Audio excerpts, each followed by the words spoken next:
क्या हो गए, हम कौन थे, क्या हो गए और क्या होंगे अभी, आओ बेचारे आज मिलकर समस्याएं सभी। हम सभी जानते हैं कि देश में बहुत सारी सामाजिक समस्याएं हैं और एक सामाजिक समस्या का पूरे समुद्र में से एक छोटी से बूंद का प्रयास हम लोग कर रहे हैं, जो कि दिव्य वेलफेयर सोसाइटी के माध्यम से। दिव्य वेलफेयर सोसाइटी के संरक्षक एवं अध्यक्ष प्रोफेसर जगदीश राय सर डैश पे बैठे हुए हैं, संरक्षिका किरण मैम हैं, हमारी अपनी पाठशाला का, जो अभी अपनी पाठशाला के बारे में आप लोग देखेंगे। दिव्य वेलफेयर सोसाइटी का अन्य कई कार्यक्रमों में से एक कार्यक्रम अपनी पाठशाला का है, जो अंडर प्रिविलेज स्टूडेंट हैं उनको एजुकेशन प्रोवाइड करने का, जो स्लम्स से हैं। अपनी पाठशाला की रश्मि मैम है, सारा काम अपनी पाठशाला का देखती हैं। उसके अलावा राकेश जी हैं और तमाम जो है हमारे संस्था के सभी लोग बैठे हुए हैं। कार्यकारी अध्यक्ष जी कहाँ गए? और हमारे मित्र, हमारे साथी, हमारे सहयोगी ऋतुराज जी हैं और भी तमाम लोग बैठे हुए हैं, दिख नहीं रहे हैं अभी, लोग आएंगे धीरे धीरे। राहुल जी वीडियो प्ले करिए। पहले आप लोग वीडियो देखिए, एक छोटा सा इंट्रो है, उसके बाद हम एक्सप्लेन करेंगे कि हम हमारा काम करने का तरीका कैसा है।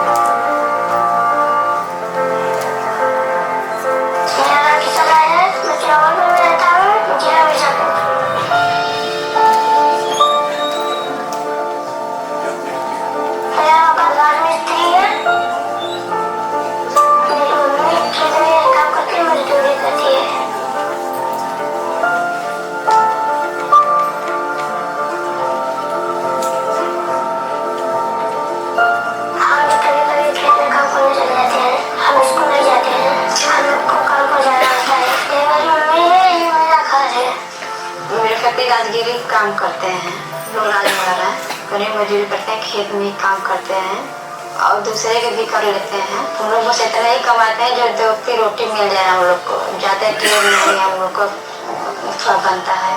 हम लोग उससे पढ़ा लिखा नहीं सकते हैं महंगा स्कूल, बढ़िया स्कूल में। हम चाहते हैं अपने बच्चे को स्कूल भेजना, बच्चे स्कूल भेजने के लिए हमारे पास पैसे नहीं हैं।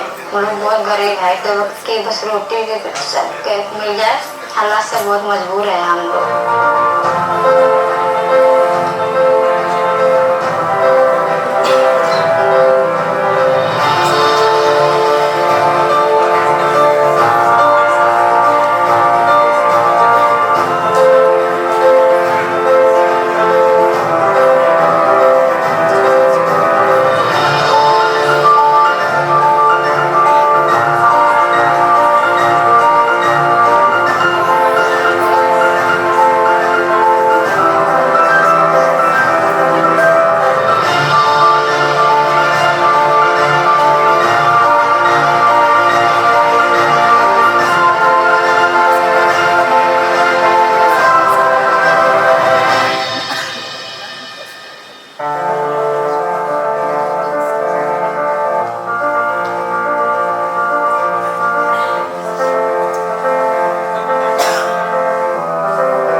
हमारे काम का एक बहुत स्कूलों में इन्वॉल्व कराया जाए। हम डिपार्टमेंट ऑफ एजुकेशन के साथ भी, मिनिस्ट्री के साथ भी काम कर रहे हैं, क्योंकि जो बच्चे स्कूल तो जाते हैं, इन्वॉल्व हो जा रहे हैं, लेकिन वहाँ प्रॉपर स्कूल नहीं जा पा रहे हैं। तो सबसे पहले हमारा टारगेट है कि सब बच्चे जो है स्कूल में इनरोल्ड हो, उसके बाद हम अपने सेंटर पर उनको ले आते हैं और बच्चों को जो उनकी बेसिक स्टडीज नहीं क्लियर है उनको हम अपने रेमेडियल सेंटर के माध्यम से पढ़ाते हैं। हमारा सेंटर चौरा में है, जालूपुर में है, करसड़ा में है, शहर के तमाम 4-5 स्लम्स में हम सेंटर अभी तक चला रहे हैं। और इसके पीछे कार्य करने का उद्देश्य यही था। अक्सर कई लोग ये भी सवाल पूछते हैं कि आप लोग एजुकेशन पे ही काम क्यों करते हैं, हेल्थ पे कर सकते थे। पहली बात तो यह है कि बहुत प्रॉब्लम फेस करके हमने भी पढ़ाई करी है, हमारे पास भी कोई सहारा नहीं था। सतुआ बाबा जी महाराज या अन्य आश्रमों की सहायता से हम लोग अपनी पढ़ाई कर पाए। पिताजी मेहनत मजदूरी करके हम लोग को बनारस ले आ पाए। और मुझे लगा कि कलाम जी ने भी कहा है कि शिक्षा वह हथियार है जिसके बलबूते कुछ भी किया जा सकता है, कोई भी युद्ध जीता जा सकता है। हम एक छोटा समाज में एक छोटा सा प्रयास कर रहे हैं। यह बच्चे भविष्य में अगर पढ़ लिख हुए तो एक वीरभद्र खड़ा हो सकता है। अगर हम 200 बच्चों का अभी तक हम 200 बच्चों का टारगेट ले रहे हैं, एक बच्चा भी पढ़ गया, एक बच्चा भी पढ़ के कुछ बन गया तो हमारे लिए सबसे बड़ी उपलब्धि होगी। और आप जैसे गुरुजनों का, प्रोफेसर राय सर का और हमारी टीम का सबका सहयोग मिल रहा है तो हम इस काम में पीछे नहीं रह सकते।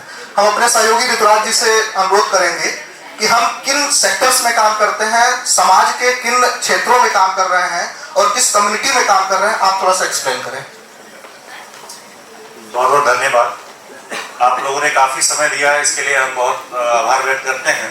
और मंच पर विराजमान आप सभी गुरुजनों के चरणों में कोटि कोटि प्रणाम करते हैं। और सभागार में उपस्थित आप सभी विद्यार्थीगण का भी हार्दिक स्वागत और अभिनंदन करते हैं और बारंबार प्रणाम करते हैं कि आप लोगों ने अपना कीमती समय निकाला, क्योंकि आप सभी शिक्षा दिवस से हैं और हम समझ सकते हैं कि आप सभी अपने समय को कितने मुश्किल से निकाल करके आप हमारे लिए आए हैं और अपने लिए भी आए हैं, दोनों के लिए। और सबसे पहले पंडित मदन मोहन मालवीय जी के चरणों में मैं कोटि कोटि प्रणाम करता हूँ। आपकी देन है कि आज हम यहाँ खड़े होकर के बोल रहे हैं, आपके द्वारा दिए गए इस सभी संसाधनों का उपयोग कर रहे हैं। मैं बारंबार प्रणाम करता हूँ। मैं DV welfare society Rituraj Goswami इस संगठन का, इस संस्था का कार्यवाहक अध्यक्ष हूँ।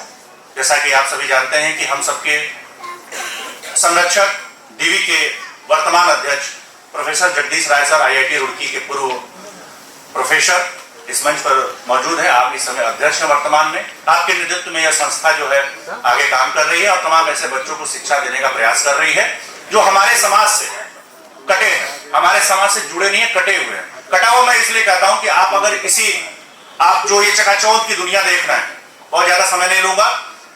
आप ये जो चकाचौंध की दुनिया देख रहे हैं, हम सब अच्छे अच्छे कपड़े पहने, कोई 5,000 का कपड़ा पहना, कोई 10,000 का पहना, कोई 15,000 का पहना होगा, लेकिन आपके इसी बाउंड्री के ठीक बगल में चित्तूपुर में मुसहर बस्ती है, वहां आप जाएंगे तो कोई 5 रुपए का भी कपड़ा पहनने का मोहताज है। आप ऐसा जाकर के वहां देख सकते हैं। हमारी संस्था ने आज से ठीक 5 वर्ष पूर्व वहीं से अपने प्रोजेक्ट को शुरू किया था और उसका एक सबसे बड़ा उदाहरण अगर आपको देखना है तो कभी भी सर्च करिएगा डीवी वेलफेयर सोसाइटी करसड़ा।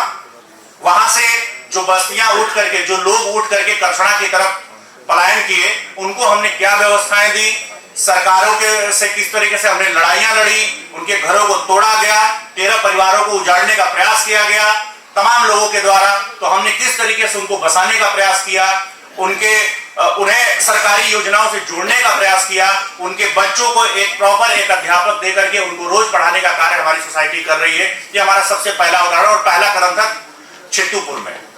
दूसरा हमने कदम रखा चौरा में, मिर्जापुर में। जैसे ही आप मिर्जापुर के रोड पर बढ़ेंगे, करसड़ा से थोड़ा सा दूर है चौरा, जहां पे पूरे बनारस का कूड़ा करकट जाता है और वहां पर जाकर के एकत्रित होता है। वहीं पे एक छोटी सी और बस्ती है, उसका नाम है चौरा।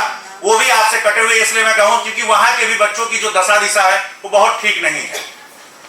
वहां पे हम आज भी बच्चों को बिना टीन सेट के यानी खुले में पढ़ाने के लिए मजबूर है। बारिश होती है तो अपना किताब कापी और सब कुछ लेकर के दौड़ जाते हैं घर की तरफ। हमारे क्लासेस जो है डिस्टर्ब हो जाते हैं, हमारे वॉलंटियर्स के समय डिस्टर्ब होते हैं, भाई नहीं पढ़ाई हो पाती, बारिश वगैरह होती है। तो आज भी बिना टीन सेट का हम लोग वहां पे खुले में पढ़ा रहे हैं। वहां पे वन विभाग की कुछ जमीनें थी जिसको हमने JCB के माध्यम से, आप सभी यहाँ पे जो समाज सेवी हमारे बड़े भाई हैं, आप सभी के योगदान से JCB मंगवा करके कुछ पैसे खर्च करके वहां पे साफ सफाई करा करके कुछ जमीनों को लगभग 1.5 हिस्से जमीन में हम लोग बच्चों को पढ़ाते हैं और प्रयास हमारा जारी है। तीसरा हमारा जो कदम पड़ा डीवी वेलफेयर सोसाइटी का, वो पड़ा जालूपुर में।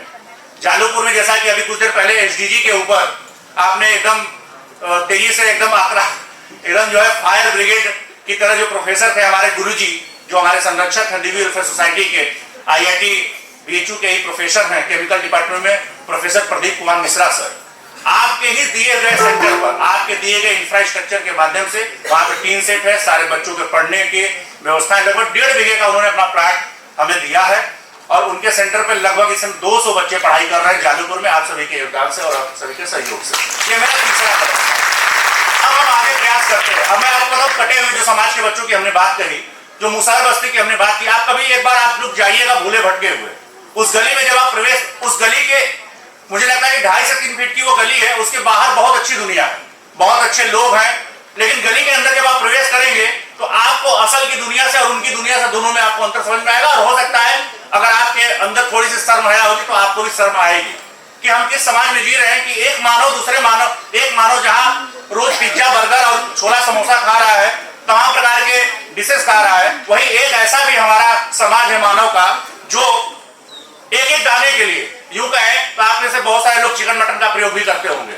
आप देखेंगे चिकन मटन की दुकानें पर वो मुसलमान समाज के जो बच्चे जाते हैं तो उनके पंखुड़ियों को खाने के लिए मजबूर होते हैं, हमने देखा है आते जाते रास्ते में। ऐसी स्थिति है, ये बहुत दूर की नहीं, चित्तूपुर की बात बता रहा हूं, ठीक बाउंड्री के बगल में है। जय महामना की इस बगिया से आप बाहर निकलेंगे तो चित्तूपुर और मुसहर बस्ती है, आप जाकर के देखेंगे तो ऐसे बच्चे हैं, उनमें से लगभग 13 परिवार को हमने सुधारने का प्रयास किया, जिन्होंने मेरी बातों को माना। और 13 परिवार में इसलिए कह रहा हूं, लगभग 60-65 परिवार है, क्योंकि 13 परिवार के बाद जो लोग थे उनको लगता था कि हमको विदेश से पैसा आता है। हम जब खाना बांटते थे तो थोड़ा सा खाना ज्यादा मांगने के चक्कर में वो मुझे पर पथराव भी करते थे, मुझे गालियां भी देते थे। यहाँ पे हमारी वॉलंटियर और ट्रेजरर दीदी की हैं रश्मि सिंह जी, बद्दी गालियां सुननी पड़ी। लेकिन उन्हीं परिवारों में से जो 13 समझदार थे, जो 10वीं पास थे, जो 9वीं पास थे, कोई ऐसा भी व्यक्ति था जो ग्रेजुएट था, उनमें से जो 13 परिवार थे उन लोगों ने हमारे बताए अनुसार अपने पुराने जमीन पर पलायन किया। और जब वहां बसे तो हमने वहां पे अपनी पाठशाला का एक अपनी पाठशाला का सेंटर बनाया। जैसा कि आप सभी जानते हैं कि दिव्य वेलफेयर सोसाइटी का एक प्रोजेक्ट है अपनी पाठशाला, तो उस पाठशाला के अंतर्गत जब हम उनके बच्चों को पढ़ाना शुरू किए तो तमाम सरकारी लोग जिनको जमीनों की लालच थी, तमाम ऐसे भू माफिया की नजर पड़ी उन जमीनों पर, उनके घरों को गिराने का प्रयास किया गया। हमने लड़ाइयां लड़ी, PSC लगी, हमारे सेक्रेटरी बिरबल सिंह जी को, हमारे पूर्व के उपाध्यक्ष रहे धीरेन्द्र गिरी जी को, भास्कर जी को, परेश जी को, तमाम ऐसे जो हमारे साथी रहे और अभी हैं, उन सभी लोगों को कहीं ना कहीं LIU लगा करके उठवाने का प्रयास किया गया।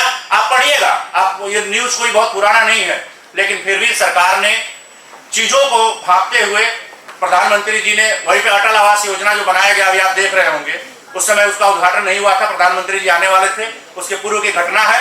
हमारे बातों को सुना गया, हम लोगों को बुलाया गया, माननीय DM साहब ने बुलाया, सब कुछ सुन करके जान करके उनके साथ न्याय हुआ, उन्होंने न्याय किया। और इस तरीके से हमारी जो सोसाइटी है, आप इस कटे हुए समाज को जोड़ने का प्रयास करिए, उनके रहन सहन को हम चाहते हैं, हम प्रयास करते हैं कि पहले वो हमारे रहन सहन को भापे, हमारे रहन सहन को सीखे, उन्हें एक अच्छा पहनने की तरीका बताएं, उन्हें चलने की, उन्हें नहाने धोने, सारी चीजें हम सिखाते हैं, रहन सहन में परिवर्तन कराते हैं। और उसके बाद दिव्य के संस्था, उसका एक जो हमारा पैनल है अपनी पाठशाला, उसमें जोड़ करके हम उन बच्चों को शिक्षा देने का प्रयास कर रहे हैं। जैसा कि अभी सेक्रेटरी साहब ने बताया कि शिक्षा एक ऐसी ताकत है जिससे हर दुनिया को जीता जाता है। इसके साथ साथ अब समय का बहुत अभाव है, आप लोग भी भूखे होंगे, मैंने पता नहीं क्या क्या सोच रहे होंगे मेरे बारे में, ठीक है, बहुत सारे वक्ता थे, लेकिन आप लोग एक लाइन में बता दूं वक्ताओं के बारे में, आप जितना अच्छा श्रोता बनेंगे उतना ही अच्छा भविष्य में वक्ता बनेंगे, इसमें कोई दो राय नहीं। दूसरी बात, जैसे कि अभी हमारी मंच संचालिका है डॉक्टर स्वाति मिश्रा जी, आर्य महिला PG कॉलेज में प्रोफेसर है सोशियोलॉजी में, आपका बहुत बहुत धन्यवाद कि आपने इतना जो है मंच को हमारे सजा करके रखा। वक्ता कभी भी जो है भाव का भूखा होता है, समय के अभाव का भूखा नहीं होता। वो जब बोलता है तो बोलता है अपने भाव में बोलता है, तो इसीलिए समय का उसका अभाव नहीं होता, वो बोलते चला जाता है। बहुत बहुत धन्यवाद। बहुत बहुत धन्यवाद। ये समाज की मानसिकता भी है कि NGO जब काम करता है तो उसके ऊपर पहला ठप्पा लगता है भ्रष्टाचारी का, तो उससे आगे बढ़ करके जो कार्य किया वो दिव्य वेलफेयर कहलाया। आप सभी दिव्य वेलफेयर टीम के लोगों को बहुत बहुत आभार। अब हम सभी लंच की ओर आ गए हैं, उससे पहले मैं वोट ऑफ थैंक्स के लिए, फॉर्मल वोट ऑफ थैंक्स के लिए रत्न शंकर जी सर को आमंत्रित कर रही हूँ। और उसके बाद हम नेशनल एंथम करके इस सेशन का समापन करेंगे और ऑलमोस्ट 3:30 पे हम प्लानरी के लिए दोबारा मिलेंगे।